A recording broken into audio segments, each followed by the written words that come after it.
దాచేపల్లి పట్టణంలో మంచినీటి సమస్యను తీర్చాలంటూ తెలుగుదేశం పార్టీ జనసేన పార్టీ ఆధ్వర్యంలో నిరసన ర్యాలీ.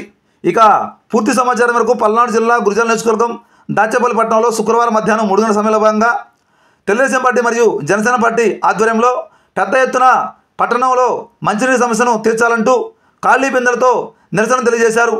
ఈ సందర్భంగా పట్టణ మున్సిపల్ కమిషనర్ ఆదినారాయణకు వినతి పత్రం అందజేశారు. కొంతమంది వైసీపీకి చెందిన రాజకీయ నాయకులు తమ వాళ్ళకే ట్యాంకర్లను వినియోగించి మంచినీళ్ళు అందిస్తున్నారని, మిగతా ప్రజలకు మంచినీళ్ళు అందనివ్వకుండా చేస్తున్నారని మహిళలు మాట్లాడడం జరిగింది.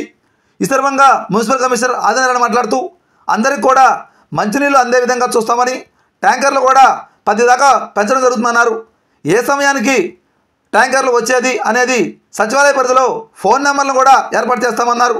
అలానే ఈ కార్యక్రమంలో పెద్ద ఎత్తున తెలుగుదేశం పార్టీ మరియు జనసేన పార్టీ నాయకులు తదితరులు పాల్గొనడం జరిగింది. మున్సిపాలిటీ పరిధిలో 20 వార్డులో కూడా నీటి ఎద్దడి బాగా తీవ్రంగా ఉంది.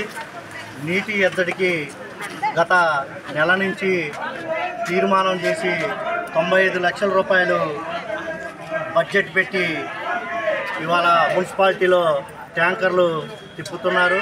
ఆ ట్యాంకర్లు ఒక రాజకీయ పార్టీ వ్యవస్థగా మార్చి వాళ్ళ నాయకులు పెట్టుకొని వాళ్ళకి సంబంధించినటువంటి ఇళ్ళకాడే నీళ్లు సప్లై చేస్తూ మిగతా బజార్లలో కానీ పక్కన ఉన్నటువంటి వీధుల్లో కానీ పక్కన ఉంటే ఇల్లు కూడా వదిలిపెట్టి వాళ్ళ ఇష్టానుసారంగా వాటర్ ట్యాంకులను కూడా సప్లై చేయడం జరుగుతుంది.